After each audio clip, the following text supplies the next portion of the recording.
Assalamualaikum warahmatullahi wabarakatuh. Pertama-tama saya mengucapkan terima kasih kepada pimpinan Bapak Habibur Rahman dan Bapak Ahmad Sahroni serta Ibu Rike yang anggota Komisi 3 dan Bu Rike yang sudah ikut mendampingi kasus ini. Saya datang ke sini bersama bapak saya didampingi kuasa hukum saya untuk menyuarakan aspirasi saya agar didengar oleh rekan-rekan media sekalian juga, dikarenakan ini saya memperjuangkan ini terutama untuk kakak kandung saya almarhum Dini Sera Aprianti serta ibu saya yang sudah meninggal 3 bulan yang lalu juga, dan untuk anak almarhum untuk Desta. Saya mohon kepada Bapak pimpinan dari Komisi 3 untuk membantu terus kasus ini hingga selesai agar keluarga saya mendapatkan keadilan dan tersangka mendapatkan hukuman yang setimpal dan hakim segera ditindak juga dengan seadil-adilnya. Itu aja Bapak, mohon maaf. Ya, terima kasih. Ayahandanya almarhumah berkenan menyampaikan sesuatu, Pak. Kalau memang nggak apa-apa, nanti disampaikan juga. Selamat datang Pak Supmi Dasko Ahmad, berkenan di depan Bang, karena ini bukan raker Bang, ini RDPU. Pimpinan DPR Pak Supmi Dasko Ahmad dari tadi menghubungi saya, berkenan hadir dan ikut menerima keluarga korban. Jadi perhatian. Ada juga Mbak Rika Pitaloka Bang, ikut mendampingi korban. Jadi ini memang teman-teman, acara hari ini kan direses, biasanya nggak ada yang hadir, ini hampir semua fraksi hadir ya, sebagai bentuk kepedulian kami. Mungkin pendalaman ya, mulai dikit dari Pak Saroni, silakan. Terima kasih Pak Dasko, selamat datang. Ada Pak Dasko lebih mantap lagi kita. Jadi yang tadi disampaikan oleh adik almarhum Dini, jangan khawatir, di sini udah muka singa semua. Karena melihat apa yang disampaikan hakim, saya pertama kali baca berita itu, orang tolol manapun kalau ngelihat kejadian terkait yang sudah terjadi dan dinyatakan vonis bebas, itu yang sampai hari ini saya bilang 3 hakim yang memutuskan vonis bebas mereka sakit semua. Sampai saya sampaikan, kalau 3 hakim ini nggak punya TV dan nggak punya handphone bagus, saya beliin. Sudah jelas ini viral, jelas fakta yang perkara pidananya mutlak. Tadi udah disampaikan, makanya tadi saya tanya, apakah ada yang disangkakan oleh dokter forensik tadi menyatakan bahwa meninggal dikarenakan alkohol? Saya juga punya teman pemabok semua, tapi nggak ada yang pernah meninggal. Paling pingsan dia. Kan aneh kalau hakim menyatakan cuman gara-gara penyebab sah yang bersangkutan meninggal gara-gara alkohol. Ini presiden buruk, Bu Reke. Presiden buruk yang terjadi di Republik ini di Pengadilan Negeri Surabaya. Izin Pak Wakil Ketua DPR, kami mohon untuk menjadi perhatian Mahkamah Agung dalam hal ini Bu Rike. Saya kemarin sempat dengar lawyer yang live sama saya itu mau melaporkan ini, mau melaporkan hakim ke KPK, ke polisi, ke jaksa. Udah dilaksanain belum? Sudah berproses Bapak, hari ini kami sudah ke KY, berlanjut kemudian ke Badan Pengawasan Mahkamah Agung, yang ke KPK kami sedang membuat analisisnya, segera kami laporkan Pak. Diduga ada hengki-pengki terkait apa yang diputuskan oleh hakim. Diduga ada hengki-pengki. Aneh kalau perlakuan yang dilakukan oleh terdakwa, terus hakim dengan mudahnya bilang, oh ini mati gara-gara alkohol. Bu Rike, nalar otak mana yang kita pakai? Iya, nalar mana otak kita yang dipakai? Selanjutnya, untung ada Pak Habib juga punya ekspresi yang sama untuk membangun ini dengan rasa keadilan yang luar biasa. Ini butuhnya kita bahwa di DPR adalah untuk meminta keadilan. Kemana lagi kalau keadilan kita mati di pengadilan yang tidak ada keadilan? Ini rusak kita. Kita sebagai pimpinan Komisi 3, ada Pak Dasko sebagai pimpinan DPR. Kemana muka kita semua yang ada di sini? Kalau serusak ini hakimnya. Yang saya dengar, saya profiling yang bersangkutan katanya nggak pernah memutuskan. Bohong tuh, ternyata banyak putusan bebas yang dilakukan sama ini hakim. Banyak kasus. Cuman kita nggak pikirin kasus yang lalu. Saya akan konsen dengan urusan ini. Saya mau hakim ini yang beserta 2 orangnya harus diberikan satu keadilan hukuman dari Mahkamah Agung di bidang pengawasan. Terima kasih Pak Habib. Mungkin Pak Dasko berkenan menyampaikan.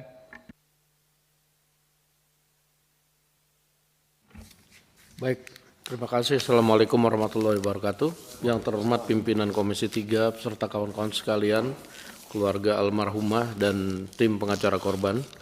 Yang pertama-tama saya ucapkan turut berduka cita yang mendalam atas berpulangnya almarhumah dalam keadaan yang menurut kita sama-sama memprihatinkan.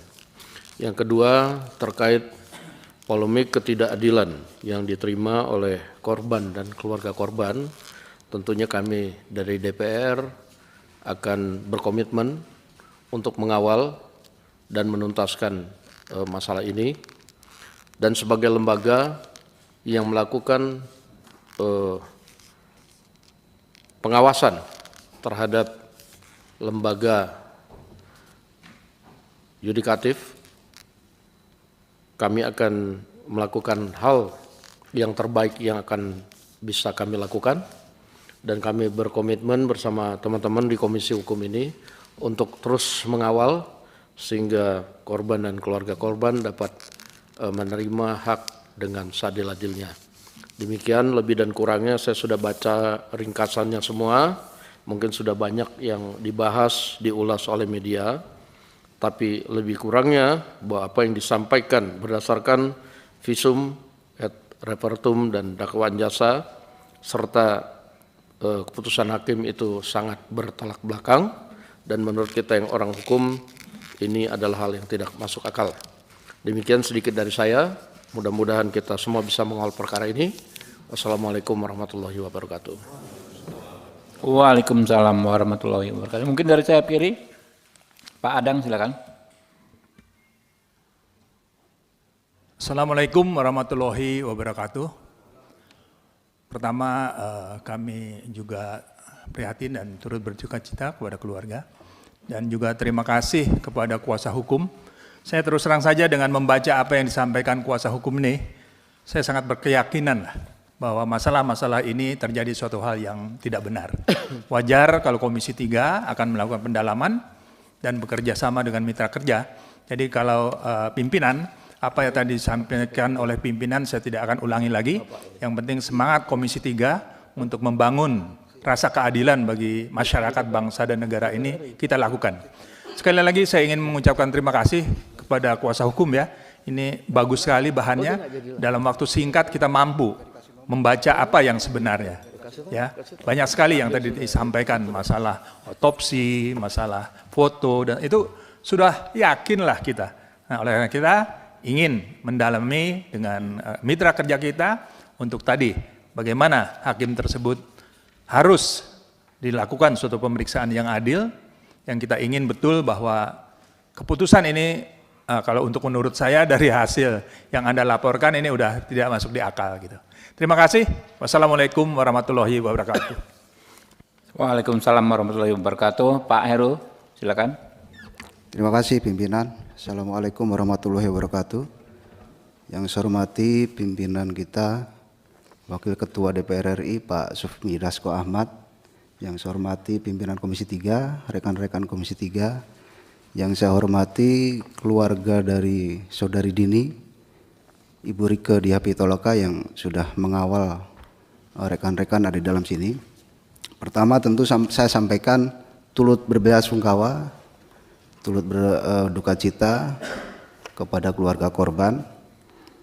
Yang kedua, karena ini adalah anak dari anggota fraksi PKB, dan kebetulan saya adalah anggota fraksi PKB, anak dari Bapak Edward Tanur, dan fraksi PKB, partai PKB tidak akan pernah mentolerir siapapun anggota DPR dari partai PKB sekaligus keluarganya, kita tidak akan pernah mentolerir dan tidak akan pernah memberikan pelindungan. Itu yang pertama. Bahkan Saudara Edward Tanur sebagai orang tuanya sudah dinonaktifkan dari partai, juga sekaligus dinonaktifkan dari fraksi dari DPR RI. Sehingga ini menjadi komitmen bagi PKB, tidak akan pernah memberikan pelindungan ataupun toleransi kepada anggota ataupun keluarga korban tersangka. Kemudian yang kedua, saya kira ini putusan yang dilakukan oleh hakim ini sangat janggal sekali, bahkan tidak ada satupun pasal yang dituntut ini digunakan. Ada pasal 338 tentang pembunuhan, kemudian ada pasal 351 tentang penganiayaan kemudian mengakibatkan meninggalnya seseorang. Kemudian ada lagi pasal yang orang dengan tidak sengaja atau telah menghilangkan nyawa seseorang, ini juga tidak digunakan. Sementara dari hasil visum yang tadi dijelaskan, ini jelas-jelas di sana ada unsur penganiayaan. Bahkan tadi dari hasil keterangannya, si pelaku ini tidak ada inisiatif untuk membawa korban ke rumah sakit. Nah, ini menjadi suatu hal yang janggal. Nah, saya kira ada dua hal yang perlu dilakukan oleh Komisi 3. Yang pertama adalah kita harus menggunakan fungsi pengawasan kita, Pak Ketua. Kita harus meminta kepada MA, kepada KY untuk memeriksa hakim yang memberikan putusan bebas kepada tersangka. Saya yakin pasti di sana ada penyimpangan-penyimpangan. Oleh karena itu harus kita lakukan.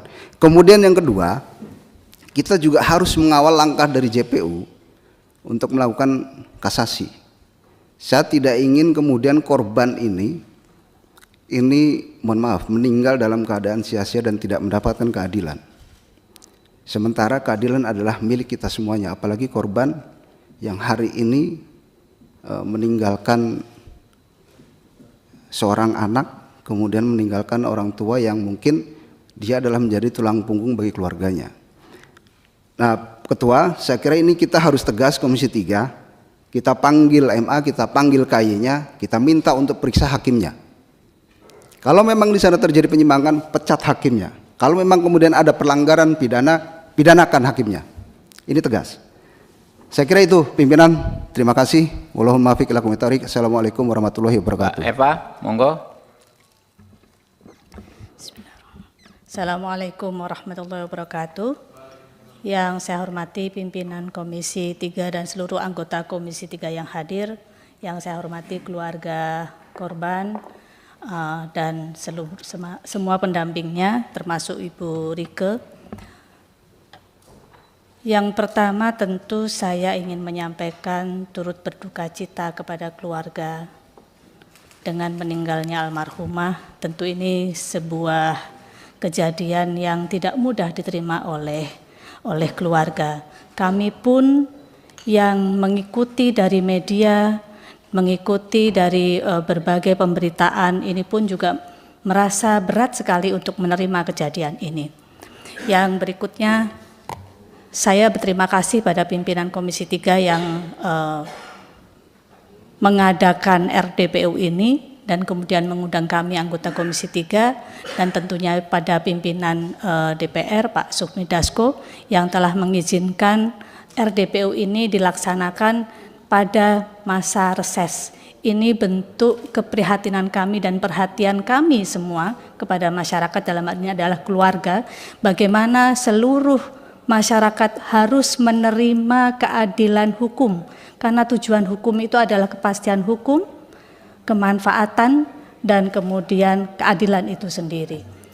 Di sini tujuan hukum tidak terpenuhi tiga-tiganya. Oleh karena itu saya melengkapi apa yang sudah disampaikan oleh pimpinan Komisi 3 dan seluruh anggota Komisi 3 yang mendahului untuk menyampaikan pendapatnya bahwa ini harus di follow up, ini harus ditindaklanjuti, pengawasan kita terhadap mitra-mitra Komisi 3 harus kita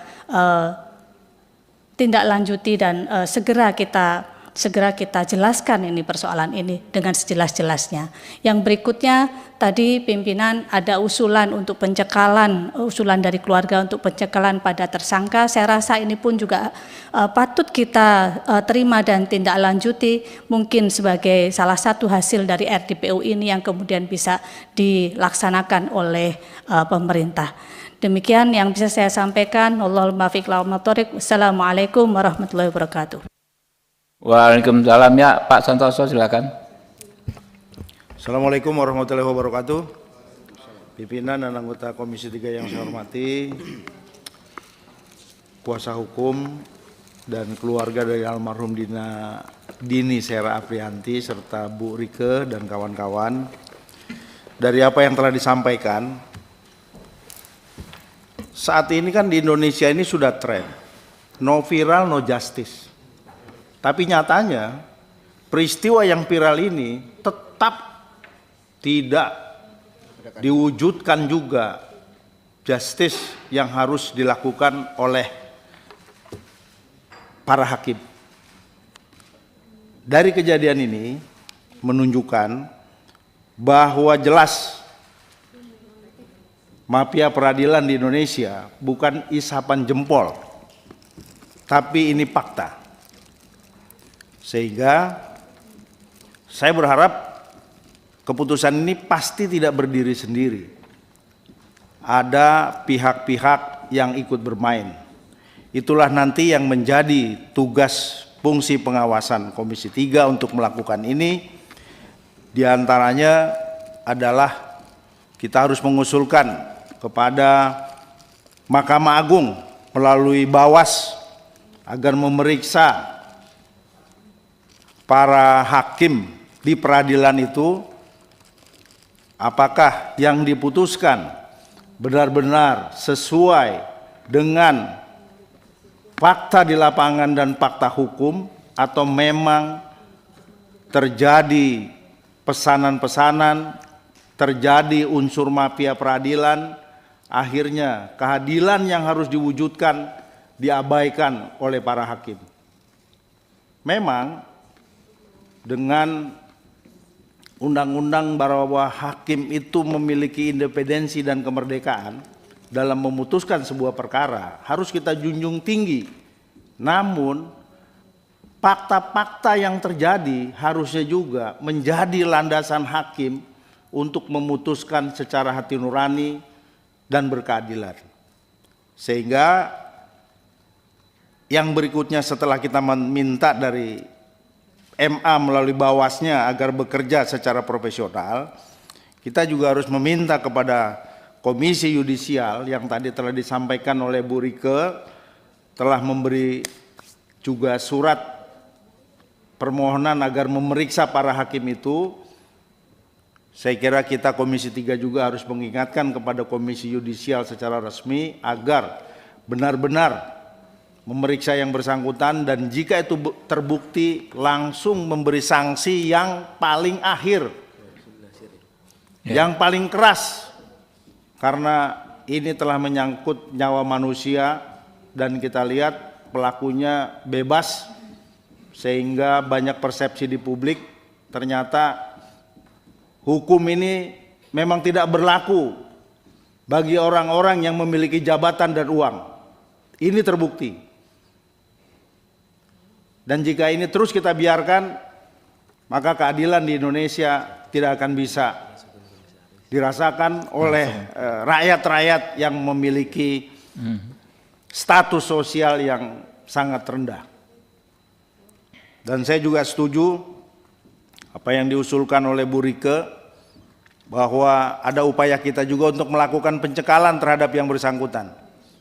Memang ini akan berurusan juga dengan imigrasi, dan imigrasi juga pasti harus memiliki dasar terhadap yang bersangkutan, apakah boleh atau tidak.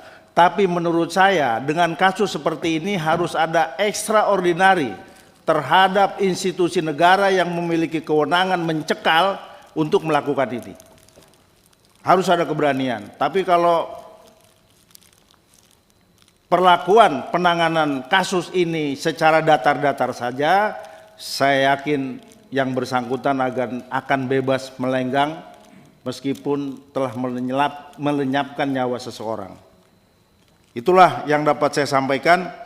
Sekali lagi, kalau ini tidak bisa diurai dan tidak bisa bahwa pelaku menjadi terhukum, mafia peradilan di Indonesia benar-benar ada dan bukan isapan jempol belaka. Terima kasih pimpinan. Assalamualaikum warahmatullahi wabarakatuh. Waalaikumsalam warahmatullahi wabarakatuh. Pak Nasir Jamil.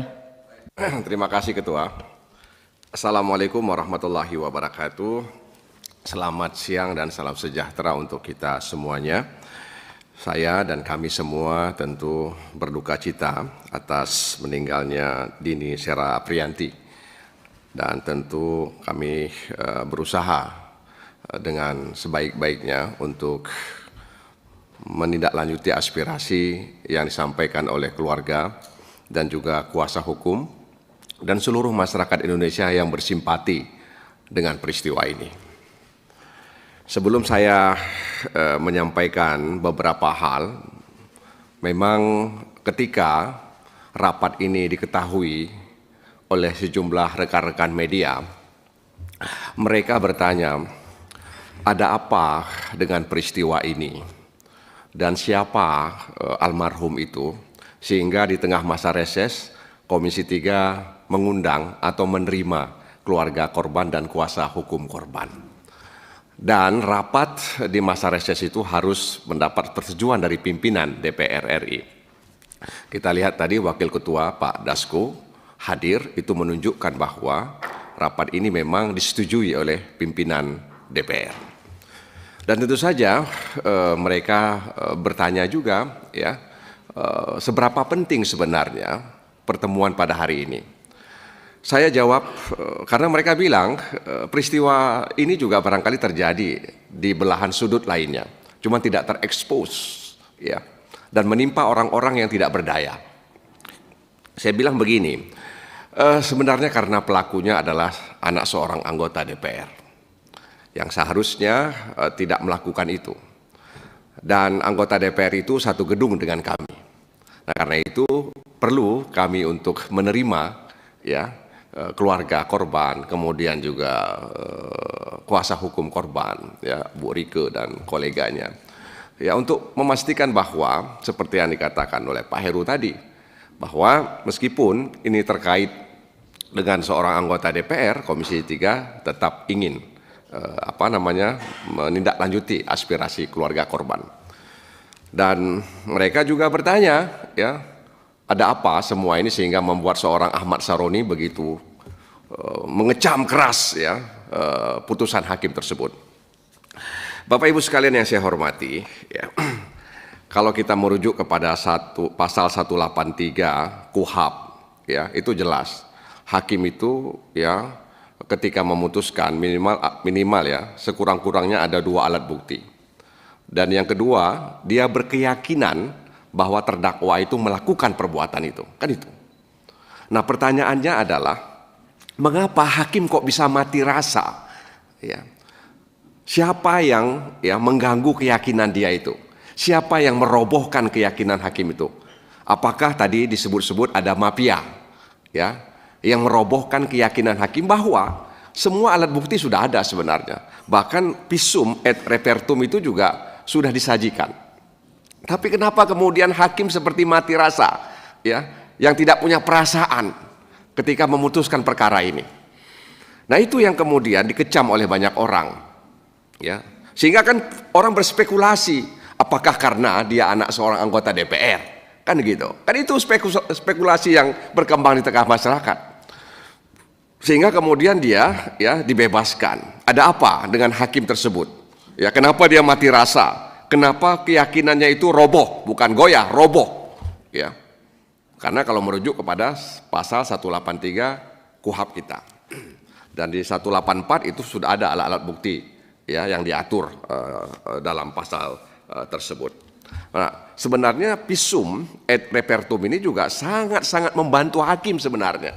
Apalagi kalau kemudian katakanlah ya, kalau misalnya saksi kurang, alat bukti kurang, itu visum itu sangat penting sebenarnya. Dalam kasus-kasus tindak pidana pemerkosaan di mana korban ya menjadi saksi, itu visum et repertum itu sangat penting sebenarnya. Tapi kenapa seolah-olah mata hakim itu buta? Ya. Buta mata hakim ketika membaca itu. Nah, karena itu sekali lagi apa yang disampaikan ya oleh sejumlah pihak tadi, Pak Habib, Pak Ahmad Saroni, perlu kita tindak lanjuti, dan saya melihat memang hakim ini sudah keluar dari hati nuraninya. Jadi kemanfaatan, kepastian, keadilan itu sudah dicampaknya jauh-jauh ya, karena ada hal-hal tertentu. Dan sebenarnya ya, kalau kita merujuk kepada kaidah logika itu, keyakinan itu ada 3, mulai dari pengetahuan sehingga dia membuat yakin, penglihatan membuat yakin, dan yang ketiga gabungan antara pengetahuan dan penglihatan membuat dia menjadi yakin, seyakin-yakinnya. Di persidangan kan sudah diperlihatkan semua itu, ya sudah diperlihatkan semua itu. Tapi kenapa kemudian ya pengetahuan dan penglihatan itu seperti dikaburkan? Nah, ini yang membuat kita geram, yang membuat kita bertanya-tanya, sehingga kemudian putusan ini itu menyakiti rasa keadilan masyarakat. Nah, sekali lagi saya sangat berharap apa-apa yang disampaikan tadi bisa kita tindak lanjuti bersama. Dan yang paling terakhir yang kami ingin sampaikan juga, kalau membaca 2 kertas yang disampaikan ini, saya nggak tahu dari mana ini, ya, tapi diserahkan kepada kami. Di sini disebutkan analisis fungsi pengawasan Komisi 3 DPR RI terhadap kasus pidana atas nama Dini di wilayah Kota Surabaya. Di poin kedua, ya, ditulis di sini bahwa dari hasil pendalaman perkara Polrestabes Surabaya, diketahui korban dan pelaku pada 3 Oktober 2023 malam berkaraoke bersama teman-temannya sambil mengkonsumsi minuman alkohol. Ya, bisa jadi pelaku dan korban, atau korban saja atau pelaku saya tidak tahu.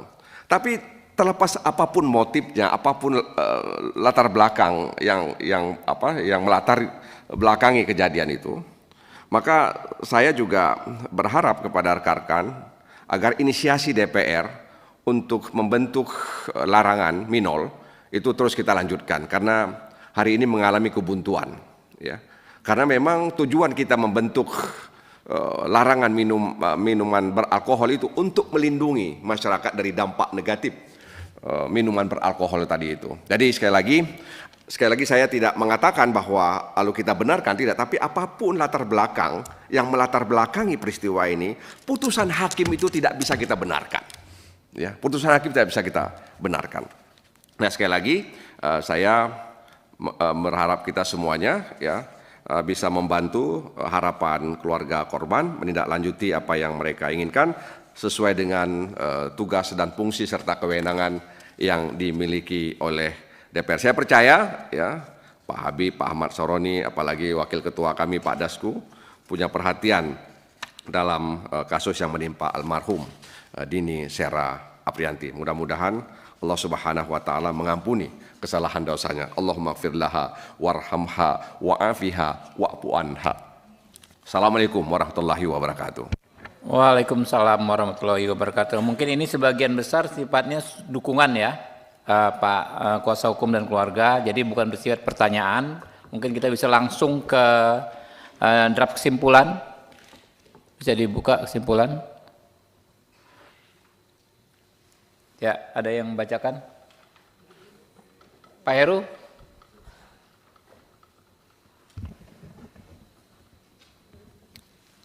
Kesimpulan rapat dengar pendapat umum Komisi 3 DPR RI dengan keluarga almarhum Dini Sera Aprianti, Senin 29 Juli 2024. Langsung ke poinnya saja, Ketua. Ya. Poin pertama, Komisi 3 DPR RI meminta Mahkamah Agung dan Komisi Yudisial secara proaktif untuk menindaklanjuti kasus almarhum Dini Sera Afrianti sesuai dengan ketentuan perundang-undangan. Mungkin ada koreksi? Bukan proaktif untuk menindaklanjuti kasus, tapi kan secara proaktif untuk menindaklanjuti putusan bebas, ya, majelis hakim, ya kan? Bukan menindaklanjuti, enggak, ini kasus betul. Menindaklanjuti, ya. Kasus apa yang dilanjuti? Jadi kan harus jelas juga kasus itu kan karena ada putusan bebas kan? Enggak. Yang lebih ekstrim Itu aja. P3 aja kan, saya P3 kan? Iya, ya. Komisi 3 DPR RI meminta Mahkamah Agung dan Komisi Yudisial segera memeriksa hakim-hakim yang dimaksud. Oh, itu lebih keren lagi gitu. Langsung konkret. Langsung. Meriksa. Jadi jangan langsung aja periksa. Ya. Rubah. Segera memeriksa. Kita ke Surabaya. Ya, sebut aja majelisnya. Ya, 3 majelis orang. hakim ya nama-namanya. Perkaranya majelis hakimnya sebut. Majelis hakim ya. Ya. Dalam Menindaklanjuti kasus vonis bebas yang dimaksud. emang berkelas. Calon ciri-ciri wakil ketua DPR udah nampak dari Pak Samor tadi. Para hakim yang termasuk dalam majelis Perkara yang nomor berapa? hakim terkait perkara menindaklanjuti. Enggak usah lagi dan menindaklanjuti, nggak perlu. Segera memeriksa hakim, udah itu aja. Dah, hapus. Sesuai dengan perundang-undangan, yes. Betul ya? Izin Poin 1, ada tambahan? Nomor perkaranya, nomor perkara. Nomor perkara, lupa. izin boleh pimpinan? Iya, silakan. Boleh. Memeriksa majelis hakim dalam nomor perkara Udah. Ini lagi 454. Majelis hakimnya apakah perlu ditulis? Enggak perlu. Nggak usah. Nggak usah. Ini kita mesti bantai, nggak ada. Disebut juga nggak ada masalah sih sebetulnya. Sebut aja. Jelas kok itu kok. Kan memang orangnya itu. Nggak ada salahnya disebut. Sebut aja majelis hakimnya. Boleh, sebut. Bud.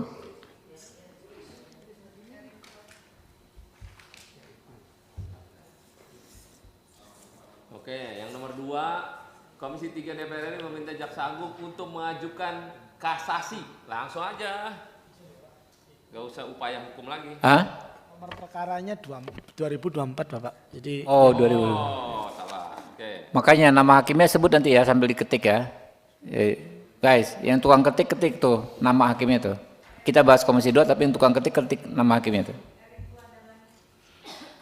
Tahu, mereka pasti tahu, bisa cek. Cek yang benar.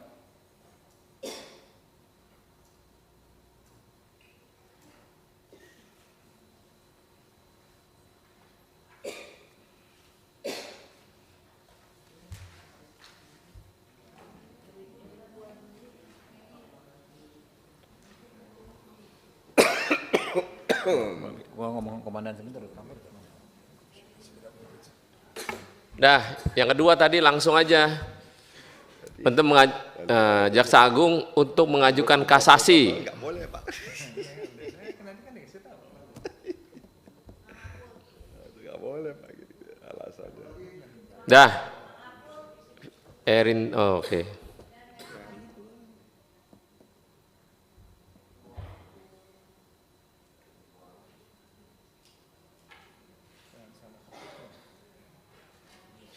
Itu nggak usah pakai inisial lagi, langsung nama aja. Ya, ya.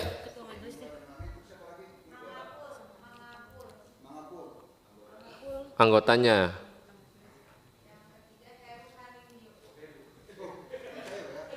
Heru loh. Nah. Tapi yang tadi kita menarik adalah Pak Heru bilang yang bersangkutan harus dipecat atau dipidana. Ah, itu mantap itu.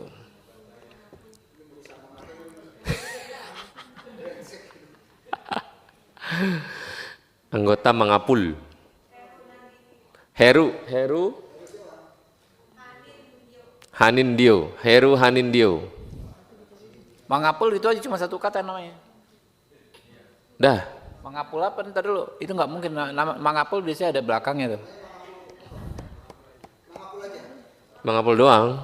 Ya taruh di situ Mangapul doang. Ada nggak?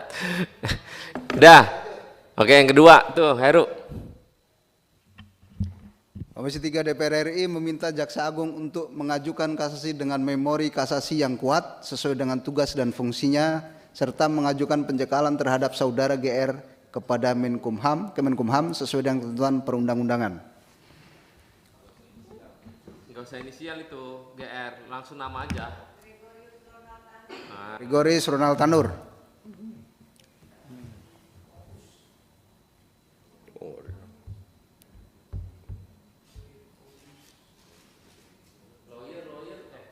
Kalian juga lawyer jangan takut ya. Siap. Awas kalian takut. Aman, Pak. Ini kayaknya. Masa kuasa hukum takut-takut? Jangan. Gimana pimpinan? Oke, yang ketiga. Yang ketiga, Komisi 3 DPR RI meminta LPSK untuk Kita bilangnya tidak meminta. Komisi 3 DPR RI wajib memberikan Komisi 3 DPR RI meminta LPSK.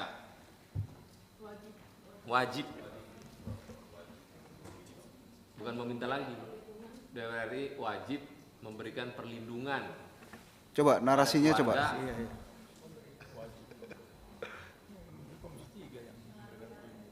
Melalui LPSK. Dan saksi sesuai dengan ketentuan. Nah, Komisi 3 DPR RI mewajibkan LPSK. ya. Itu yang cocok. Kita enggak. Iya. Ini Pak Roni Kalau kayaknya wajib salah ya. minum obat tadi pagi nih.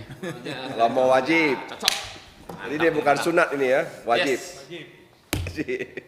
Tapi minol nanti dulu nanti. Kalau nggak dilakukan disanksi LPSK-nya ini. Iya. Mungkin bahasanya bukan mewajibkan kali ya, memerintahkan kali. Enggak mewajibkan. Memerintahkan lain dong. Hah? Lain. Wajibkan. Ini bahasa Komisi 3 ini Mbak Eru. Ini Komisi 3 punya barang ini. Oke, cocok. Iya. Mewajibkan LPSK untuk memberikan perlindungan. Mau dibilang Oke, saya baca ulang ya. Oke. Komisi 3 DPR RI mewajibkan LPSK untuk memberikan perlindungan terhadap keluarga korban dan saksi sesuai dengan ketentuan perundang-undangan. Oke. Cocok? Jadi. tinggal kelot aja sebentar lagi nih. Demikian pimpinan. Oke. Teman-teman bisa kita sepakati kesimpulan rapat hari ini, sepakat? Ya. Hidup Pak Habib. Ya, dengan telah selesainya ya acara tadi pendalaman dan pembacaan kesimpulan, selesai sudah acara kita hari ini. Terima kasih atas kehadiran rekan-rekan semua. Kami tutup. Billahi taufiq wal hidayah. Wassalamualaikum warahmatullahi wabarakatuh.